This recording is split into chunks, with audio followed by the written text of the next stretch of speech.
രാഹുൽ മാങ്കൂട്ടത്തിനെതിരെ ഏറ്റവും പുതിയ ആരോപണം വന്നിരിക്കുന്നു. ഇപ്പോൾ പുതിയതെന്ന് പറയാൻ കഴിയില്ല, നേരത്തെ ഉള്ളത് തന്നെയാണ്. അതിൻ്റെ ഒരു അപ്ഡേഷൻ വന്നു എന്ന് വേണമെങ്കിൽ പറയാം. പെൺകുട്ടിയോട് പറയുകയാണ്, എനിക്ക് നിന്നെ ഗർഭിണിയാക്കണം, നീ ഗർഭം ധരിക്കണം. അപ്പോൾ ആ പെൺകുട്ടി പറയുന്ന പിൽസൊക്കെ എടുക്കാൻ വേണ്ട, അതൊന്നും വേണ്ട എന്ന് പറഞ്ഞിട്ടുള്ള ചാറ്റൊക്കെ പുറത്തു വന്നു. പിന്നെ അതിന് പിന്നാലെ ഓഡിയോ സന്ദേശം വരുന്നു. ഓഡിയോ സന്ദേശത്തിൽ പറയുന്നത്, ഈ പറയുന്ന പെൺകുട്ടി എനിക്ക് അസ്വസ്ഥതകളുണ്ട്, പ്രഗ്നൻ്റായി, പ്രശ്നങ്ങളുണ്ടെന്ന് പറയുമ്പോൾ തിരിച്ച് പറയുന്നത്, നീ ഡ്രാമ ഇറക്കരുത്, നാടകം കളിക്കരുത് എന്നൊക്കെ പറഞ്ഞ് തിരിച്ച് പറയുന്നുണ്ട്. ഇങ്ങനെയൊക്കെ പറഞ്ഞിട്ടും ആൾ തെരഞ്ഞെടുപ്പ് പ്രവർത്തനത്തിലും സജീവമായിട്ടുണ്ട്. അപ്പോൾ രാഹുൽ മാങ്കൂട്ടത്തിന് ഒരു ധാർമ്മികതയുടെ ഒരു ബോധമെങ്കിലും വേണ്ടതല്ലേ? അതിൻ്റെ ആവശ്യമില്ല. കാരണം ഈ കോൺഗ്രസ് എന്ന് പറയുന്ന പ്രസ്ഥാനത്തിന് ധാർമ്മികതയില്ല. അത് ആദ്യകാലം തുടങ്ങിയിട്ടില്ല. ഒരുപക്ഷെ മഹാത്മാഗാന്ധി, അതുകൊണ്ടാണ് മഹാത്മാഗാന്ധി 1934 ഒക്ടോബർ മാസത്തിൽ അദ്ദേഹം രാജിവെച്ചു. ഈ രാജിവെക്കാൻ കാരണം ഈ കോൺഗ്രസ്സിൽ ധാർമ്മികതയില്ല. ഇപ്പോൾ പണ്ഡിറ്റ് ജവഹർലാൽ നെഹ്റുവിന് ധാർമ്മികത തൊട്ട് തീണ്ടാത്ത ആളാണ്. നെഹ്റു കുടുംബത്തിന് ധാർമ്മികതയില്ല. അവർ ഓരോ പ്രവർത്തനം അധാർമികമായിരിക്കുന്ന പ്രവർത്തനങ്ങളാണ് കൂടുതൽ. അവരെക്കാലത്തും പ്ലാൻ ചെയ്യുന്നത് എങ്ങനെയാണ് വരുന്ന തെരഞ്ഞെടുപ്പിൽ ജയിക്കാൻ സാധിക്കുന്നതാണ്. ഇത് കണ്ടിട്ടാണ് രാഹുൽ മാങ്കൂട്ടത്തിനും അല്ലെങ്കിൽ സിദ്ദിഖും മറ്റുള്ളവരൊക്കെ തന്നെ വന്നത്. നിങ്ങളൊന്ന് ആലോചിച്ച് നോക്കുക. ഇപ്പം നമ്മൾ മുഹമ്മദ് റിയാസിന് കുറ്റം പറയുന്നത് എന്താ? സിദ്ദിഖിൻ്റെ പ്രശ്നം എന്താ ഉള്ളത്? സിദ്ദിഖിൻ്റെ ഭാര്യയുടെ എന്താ പ്രശ്നം? അവർ വണ്ണം കൂടിയെന്നോ അങ്ങോട്ട് പറഞ്ഞിട്ട് അവർ ഉപേക്ഷിച്ചത്. ഇതൊന്നും കോൺഗ്രസിനകത്തൊരു പ്രശ്നമല്ല. ഇപ്പം നമ്മളിപ്പോൾ രാഹുൽ ഗാന്ധിയെ കുറിച്ച് ഒന്ന് ആലോചിച്ച് നോക്ക്. രാഹുൽ ഗാന്ധി 1998-99 സമയത്താണ് ഇവിടെ, അല്ല 2000-ലാണ് ഇദ്ദേഹം വന്നിരുന്നു, വാജ്പേയി വന്നിരുന്നു കേരളത്തിൽ. അദ്ദേഹം കുമരകത്ത് താമസിച്ച് ആ സമയത്ത് തക്കം നോക്കിക്കൊണ്ട് കൊളംബിയക്കാരിയായിട്ടുള്ള പെൺകുട്ടിയായിട്ട് കുമരകത്ത് നിന്ന് പാർക്കാൻ തയ്യാറായിട്ടുള്ള ആളാണ് രാഹുൽ ഗാന്ധി. അങ്ങനെ കോൺഗ്രസിൻ്റെ എല്ലാ നേതാക്കന്മാരും, അത് രാഹുലാണെങ്കിലും കൊള്ളാം, അയാളുടെ അച്ഛനായിട്ടുള്ള രാജീവ് ഗാന്ധി ആയാലും കൊള്ളാം, അയാളുടെ അമ്മയായിട്ടുള്ള സോണിയാഗാന്ധി ആയാലും കൊള്ളാം, ഈ പ്രസ്ഥാനത്തിനകത്ത് ധാർമ്മികത എന്ന് പറയുന്നൊരു വിഷയമേ ഇല്ല. നിങ്ങളുടെ സഭ്യതയും മാന്യതയില്ലേ? സഭ്യതയില്ല. നിങ്ങൾ സഭ്യത ഉള്ളവർ ആ പാർട്ടിക്കകത്ത് ഒരാളുടെ പേരെന്ന് പറഞ്ഞു നോക്കിയേ. വലിയ പ്രയാസമാണ് അതിനകത്ത്. കാരണം ഭൂരിപക്ഷം വരുന്ന കോൺഗ്രസ്സുകാരായിട്ടുള്ള ആളുകൾ അസഭ്യത്തിൻ്റെ ജീവിത രീതികൾ അവലംബിക്കുന്നവരാണ് അവർ കൂടുതൽ. ഇപ്പോൾ നമ്മൾ അറിയാമല്ലോ, ഇപ്പോൾ പഴയ കാലത്തിൽ കേരളത്തിൽ, പിന്നെ പിൽക്കാലത്ത് മന്ത്രിയായിട്ടുള്ള KPCC പ്രസിഡൻ്റൊക്കെ ആയിട്ടുള്ള, ഞാൻ പേര് പറയുന്നില്ല, ഒരു ഉന്നതൻ്റെ മകനാണ്. അയാൾ രാഷ്ട്രീയത്തിൽ ഇങ്ങനെ തിളങ്ങി നിൽക്കുന്ന സമയത്താണ് അയാൾ രാമനിലയത്തിൽ നിന്ന് അയാൾ ഓടി. എന്താ കാരണം? രാമനിലയത്തിൽ അതിപ്രശസ്തിയായിട്ടുള്ള ഒരു സിനിമാ താരവും ഒന്നിച്ച് അയാളുടെ കാമക്കേളികൾ പുറത്തു വന്ന് ചില പോലീസുകാർ തന്നെ കൊടുത്ത വാർത്തയുടെ അടിസ്ഥാനത്തിൽ അയാൾക്ക് അവിടെ നിൽക്കാൻ പറ്റില്ല, അയാൾ ഓടിക്കളഞ്ഞു. അയാൾ അങ്ങനെ ഓടിയൊരു വാർത്തയുണ്ട്. അത് കോൺഗ്രസിൻ്റെ നേതാവാണ്. അപ്പോൾ കോൺഗ്രസ്സിൽ ഇത്തരം കാര്യങ്ങൾ ഒരു വിഷയമേ അല്ല. ഇപ്പോൾ കേരളത്തിൽ നമുക്കറിയാമല്ലോ, ഇന്നത്തെ പാർലമെൻറ്റ് മെമ്പറായിരിക്കുന്ന ഒരു മറ്റൊരു നേതാവുണ്ട്, മലപ്പുറം ജില്ലയിൽ നിന്ന് ഓടിക്കളഞ്ഞിട്ടുള്ള ആളാണ്. അത് ഉടുവസ്ത്രം എടുത്തുകൊണ്ട് ഊരിക്കൊണ്ട്. അങ്ങനെയുള്ള കോൺഗ്രസിൻ്റെ നേതാക്കന്മാരിൽ ഏറെ പേരും ഈ തരത്തിൽ അവിഹിതത്തിലും അധാർമികതയിലും അഭിരമിക്കുന്നവരാണ് ഇവർ കൂടുതലുള്ളത്. അപ്പോൾ അതുകൊണ്ട് രാഹുൽ ധരിക്കുന്നത് ഈ പാർട്ടിക്കകത്താണ് നിൽക്കുന്നതെങ്കിൽ എനിക്കിതൊക്കെ ചെയ്യാനുള്ള അധികാരമുണ്ട്, അവകാശമുണ്ട്, പെൺകുട്ടികളെ ഗർഭിണികളാക്കാം, അവരെ അതിനുശേഷം വഴിയാധാരമാക്കാം, അവരോട് ഇത്തരത്തിൽ നാടകം കളിക്കരുതെന്ന് ആവശ്യപ്പെടാം. ഇതൊക്കെ പറയാനുള്ള ഒരു അധികാരം രാഹുലിനെ സംബന്ധിച്ചുണ്ട്. കാരണം അയാൾ കോൺഗ്രസ്സാണ്. കോൺഗ്രസ്സിൽ ഇത്തരം മോശപ്പെട്ട പ്രവർത്തനങ്ങളെല്ലാം കോൺഗ്രസിൻ്റെ നിഘണ്ടുവിൽ ശരിയായിട്ടുള്ള പ്രവർത്തനമാണ്. അപ്പോൾ അതിനെ വകവെച്ചു കൊടുക്കുന്ന ആളുകളാണ് കോൺഗ്രസിൻ്റെ നേതാക്കന്മാരാര, അവരൊക്കെയാണ്. അതുകൊണ്ടാണ് ഇപ്പോൾ നമ്മളിപ്പോൾ ഈ രണ്ടാമത്തെ സംഭവം ഉണ്ടായി. ആരെങ്കിലും രാഹുലിനോട് ചോദിച്ചിട്ടുണ്ടോ? ഒന്നും ചോദിച്ചിട്ടില്ലല്ലോ. ചോദിച്ചില്ല എന്ന് മാത്രമല്ല, രാഹുലിനോട് പറഞ്ഞത് താൻ പോയിട്ട് ഏറ്റവും വേഗം പോയിട്ട് പാലക്കാട് പോകണമെന്നാണ് പറഞ്ഞത്. പാലക്കാട് പോയിട്ട് തെരഞ്ഞെടുപ്പ് രംഗത്തേക്ക് ഇറങ്ങണമെന്നാണ്. കാരണം ഇതെല്ലാം വ്യക്തിപരമായിട്ടുള്ള പ്രശ്നമാണ് കോൺഗ്രസിനെ സംബന്ധിച്ച്.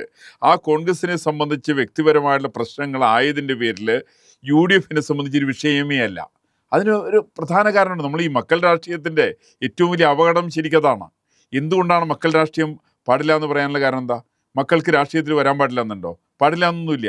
പക്ഷേ മക്കൾ രാഷ്ട്രീയത്തിൻ്റെ പ്രശ്നം എന്താണെന്ന് വെച്ചിട്ടുണ്ടെങ്കിൽ, മക്കൾ രാഷ്ട്രീയം എന്നും അധാർമിക പ്രവർത്തനങ്ങൾക്ക് മുൻതൂക്കം കൊടുക്കുന്നവരാണ്. UDFിലെ മുഴുവൻ പാർട്ടികളും നോക്കുക, എല്ലാ പാർട്ടികളും എങ്ങനെയാണ്? മക്കൾ രാഷ്ട്രീയത്തിൽ കൂടി മാത്രം വന്നിരിക്കുന്ന രാഷ്ട്രീയ പാർട്ടികളാണ് കോൺഗ്രസിനെ സംബന്ധിച്ച് ഇന്ത്യ മുന്നണിക്കകത്ത് എല്ലാ സ്ഥലത്തുള്ളതാണ്.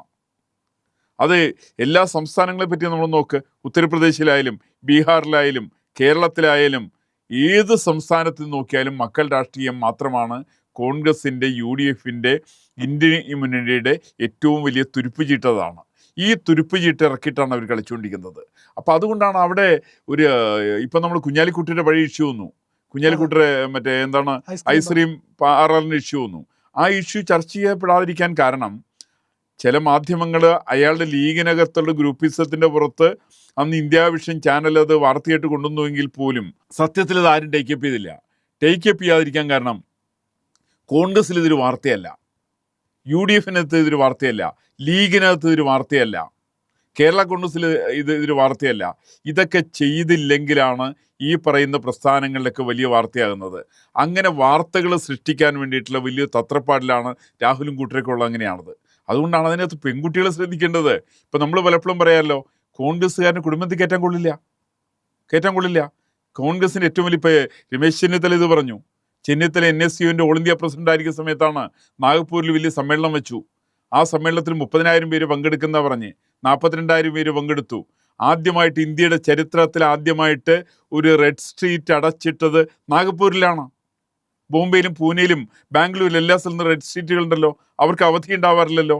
പക്ഷേ മറിച്ച് NSUക്കാർ കോൺഗ്രസിൻ്റെ യുവജന വിഭാഗം തമ്പടിച്ചതിൻ്റെ പേരിൽ നാഗപ്പൂരിലെ റെഡ് സ്ട്രീറ്റ് അടച്ചിട്ടുകൊണ്ട് ആ റെഡ് സ്ട്രീറ്റിൻ്റെ ചുമതലപ്പെട്ട ആള് അന്ന് സർക്കാരിനോട് 2 ദിവസത്തെ വേതനം ആവശ്യപ്പെടുകയാണ്. കാരണം കോൺഗ്രസ്സുകാരുടെ ഇരച്ചു കയറുകയാണ്. ഇവന് റെഡ് സ്ട്രീറ്റ് എന്നൊക്കെ സമയത്ത് ഇവനിവിടുന്ന് കേരളത്തിൽ നിന്നും കാശ്മീരിൽ നിന്നും ബംഗാളിൽ നിന്നും ഉത്തർപ്രദേശിൽ നിന്നും ഒക്കെ വന്നിരിക്കുന്ന ആളുകളെ സംബന്ധിക്കുന്ന വളരെ ലഹറാണ്. നല്ല ആരോഗ്യമുള്ള ആളുകളാണ്, ചുറുചുറുക്കുള്ള ആളുകളാണ്, കാമഭ്രാന്തിളകിയിരിക്കുന്ന ആളുകളാണ്. അവർ റെഡ് സ്ട്രീറ്റിലേക്ക് കയറി. ആ സമയത്ത് റെഡ് സ്ട്രീറ്റിൻ്റെ ഉടമസ്ഥരടക്കം, അതിൻ്റെ ഭാരവാഹികളടക്കം പറഞ്ഞത്, സ്ത്രീകളടക്കം പറഞ്ഞത്, പണി ചെയ്തിട്ട് കൂലി കൊടുക്കാതെ കണ്ട് പോകുന്ന ആളുകളാണ് കോൺഗ്രസ്സുകാർ. അങ്ങനെ അടച്ചിട്ടല്ലോ, ഇവർ തമ്മിൽ അടിയുണ്ടായല്ലോ. ഇതൊക്കെ ഒരു ഇന്ത്യൻ ചരിത്രത്തിൻ്റെ ഭാഗമല്ലേ? 1985 സമയത്താണ്. ചെന്നിത്തല എന്ന് പറയട്ടെ, ശരിയല്ല എന്ന് പറയട്ടെ, ചെന്നിത്തലയുടെ പടം വെച്ചുള്ള ഒരു പത്രം ഇറങ്ങിയില്ലോ, ഇന്ത്യ ടുഡേ എന്ന് എൻ്റെ ഓർമ്മ. അത് ആ സമയത്ത് എൻ്റെ കയ്യിൽ ആ പത്രത്തിൻ്റെ കോപ്പി എൻ്റെ ഇരിക്കുന്നുണ്ട്. അപ്പോൾ ഇങ്ങനെ കോൺഗ്രസ്സിനകത്ത് ഈ തരം ആഭിചാര വ്യഭിചാര പ്രവർത്തനങ്ങൾ ചെയ്യാത്ത കോൺഗ്രസ് നേതാക്കന്മാരുടെ എണ്ണം തുലവും വിരളമാണ്, സാമാന്യൻ ഇല്ല എന്ന് തന്നെ പറയാം. അപ്പോൾ അതുകൊണ്ട് രാഹുൽ മാങ്കൂട്ടത്തിനെ സംബന്ധിച്ച് വേറെ ഏതെങ്കിലും പ്രസ്ഥാനത്തിലായിരുന്നെങ്കിൽ എന്തെങ്കിലും ചില ചെറിയ നടപടിയൊക്കെ എടുത്തേനും. കോൺഗ്രസ്സിനകത്ത് നടപടിയെടുക്കാൻ സാധ്യമല്ല. കാരണം രാഹുൽ അവരോട് മുഖത്ത് നോക്കിയിട്ട് ചോദിക്കും, നിങ്ങളുടെ കാര്യം എങ്ങനെയാണെന്ന് ചോദിക്കും. നിങ്ങളുടെ പഴയ ചരിത്രം ഒന്ന് പറയാപ്പാ എന്ന് ഈ പറയുന്ന രമേശ് ചെന്നിത്തലയോട് പറഞ്ഞാൽ ചെന്നിത്തലയ്ക്ക് പറയാൻ പറ്റില്ല. അല്ലെങ്കിൽ സുധാകരനോട് പറഞ്ഞാൽ അദ്ദേഹത്തിന് പറയാൻ സാധ്യമല്ല. അല്ലെങ്കിൽ ഇപ്പോഴത്തെ KPCC പ്രസിഡന്റിനോട് പറഞ്ഞാൽ അയാൾക്ക് പറയാൻ പറ്റുമെന്ന് എനിക്ക് തോന്നുന്നില്ല. ഓൾ ഇന്ത്യ പ്രതിപക്ഷ നേതാവായിരിക്കുന്ന രാഹുൽ ഗാന്ധിയോട് ചോദിച്ചു എന്നിരിക്കട്ടെ, ഇപ്പം അങ്ങയുടെ കൂടെ ആരാണ്? കൊളംബിയക്കാരിയാണോ, നൈജീരിയക്കാരിയാണോ, അഫ്ഗാനിസ്ഥാൻകാരിയാണോ എന്നൊക്കെ ചോദിച്ചാൽ രാഹുൽ ഗാന്ധിക്ക് ഉത്തരവുണ്ടാവില്ല. ഇത് കൃത്യമായിട്ട് രാഹുൽ മാങ്കൂട്ടത്തിനറിയാം. തന്നെ ചീത്ത പറയുന്ന, തന്നെ വഴക്ക് പറയുന്ന, തന്നെ മാറ്റണമെന്ന് പറയുന്ന കോൺഗ്രസ് നേതാക്കന്മാർക്ക് എല്ലാവർക്കും ഒന്നിലധികം ആളുകളുമായിട്ടുള്ള അവിഹിത ബന്ധമുണ്ടെന്നുള്ളത് കൃത്യമായിട്ട് ബോധ്യമുള്ള ആളാണ് രാഹുൽ മാങ്കൂട്ടത്തിൽ. ഈ രാഹുൽ മാങ്കൂട്ടത്തിൽ ഇത് പറഞ്ഞപ്പോഴാണല്ലോ ചെന്നിത്തല വായടച്ചല്ലോ, പ്രതിപക്ഷ നേതാവ് വായടച്ചല്ലോ, കോൺഗ്രസിൻ്റെ KPCC പ്രസിഡന്റ് വായടച്ചല്ലോ, സമീപത്തുള്ള MP-മാരും MLA-മാരും എല്ലാവരും വായടച്ചല്ലോ. കാരണം ഇതൊന്നും കോൺഗ്രസിനെ സംബന്ധിച്ച് ഒരു പുതിയ കാര്യമല്ല എന്നുള്ളത് അവർക്കെല്ലാവർക്കും ബോധ്യമുണ്ട്. അത് രാഹുൽ മാങ്കൂട്ടത്തിൽ നല്ല ബോധ്യമുണ്ട്.